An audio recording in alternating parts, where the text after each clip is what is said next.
Hi, everybody. Danny here again with another edition of, what is this? I guess it's another edition of me talking to you on video. Yes, that's what we'll call it. So, about a week ago-ish, few days, I'm not really keeping track all that well, I released an article, which I wrote as a guest article for Schwilly Family Musicians.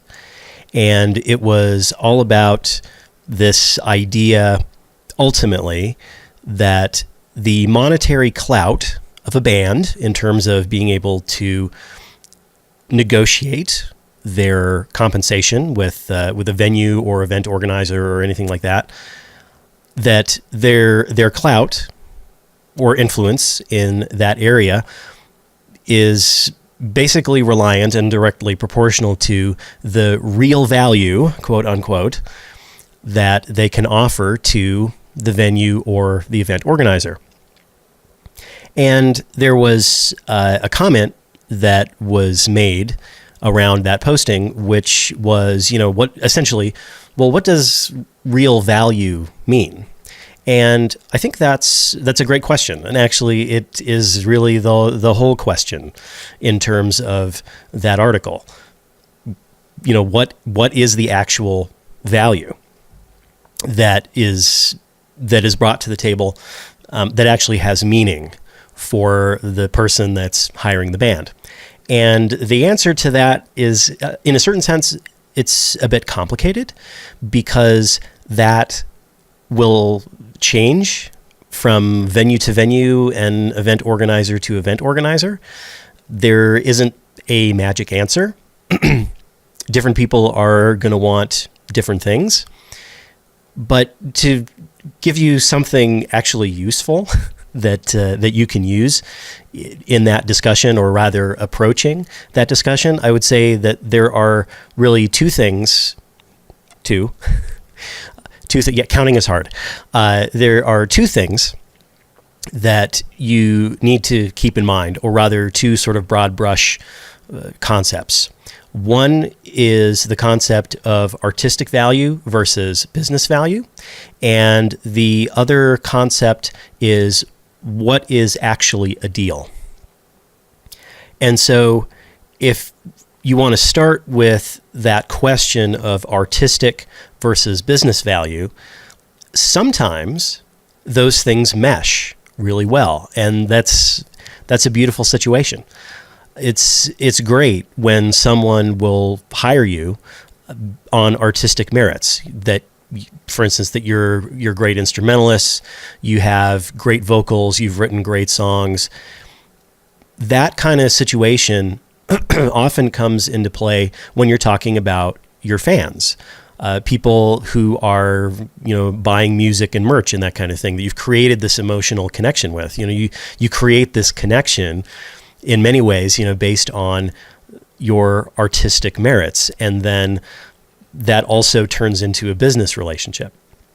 However, there are lots of situations where the artistic value of your music or your own ability as a musician doesn't actually translate to business value. That is to say, it's not actually something that you can trade on in terms of trying to set a certain price for, say, appearing. I mean, I worry about the live music side of things. So, appearing live, when you're trying to get a price, or, what your cut of the door will be, or, something like that.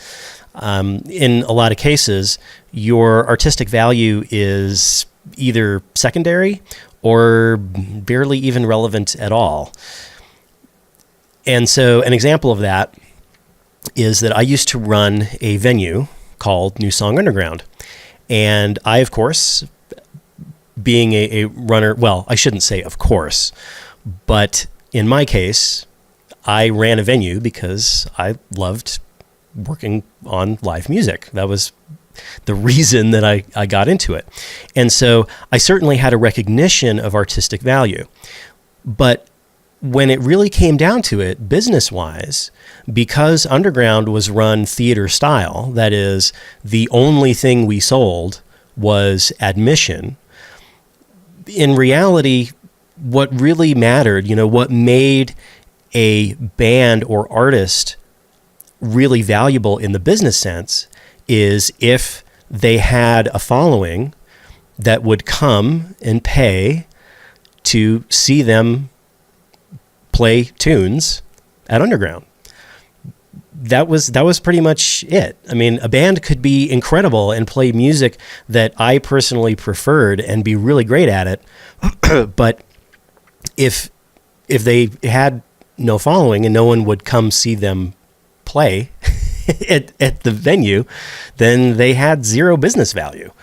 Which, again, I understand how much that can sting, but the reality, understand again, is that I recognize that there was artistic value there as well. It's not that the business value was the only thing that mattered to me, but in truth, I mean, you got to make money to keep the place open and pay yourself a little bit and, fix things that break and so on and so forth. So that's that potential friction between the artistic side and the business side. And then what I also mentioned, of course, was that what is the concept of a deal? The concept of a deal is that you are bringing something to the table that's desired by the other party. And you have a discussion and you try to figure out what the price is. And if you can come to an agreement, then you shake hands, whether literally or metaphorically. And then you continue executing the terms of the deal to bring that all to fruition. And so the thing is that if you were trying to negotiate a price for appearing as a band, then you have to understand what is desired by that other party. The venue, the event organizer, as I've said. What do they want you to bring to the table? In some cases, for instance, a theater-style venue, the reality is that people don't just kind of show up at random to see what's going on there and pay money just for whatever is happening that day. The reality is that what they need you to bring to the table, like at Underground, is a following, people who will come see you play there. But there are other situations where, again, as you might guess, that's not the entirety of the deal. Some places may hire you because, for instance, you're a killer jazz act that can really play well, but also unobtrusively. And, like for instance, in a restaurant, and they want you to just, be this kind of background add-on for the people eating dinner. In that case, they don't really care if you bring anybody. And so the point is that you have to suss that out on a case-by-case basis. There isn't a one-size-fits-all. You cannot, overall, I would say, demand that a venue have its own following. Some places will, but then again, you have to understand that a lot of places a lot of venues that have their own following, people are not really interested in you. You're kind of secondary. And so that kind of comes to the table. But the bottom line is that you have to figure out what the booker wants and whether you can supply it. And if you can supply it, then you have a negotiating position.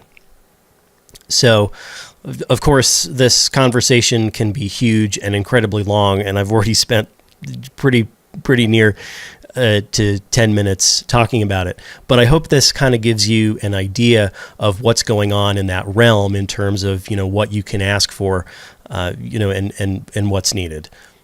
Ultimately, you're going to have to do some legwork, but when you do the legwork and you figure out what you can offer, then you'll be in the best position to negotiate. So that's about all I have on that. But if you have some comments or thoughts or whatever, I certainly would like to have them, and maybe we can discuss this further. So cheers. Until next time.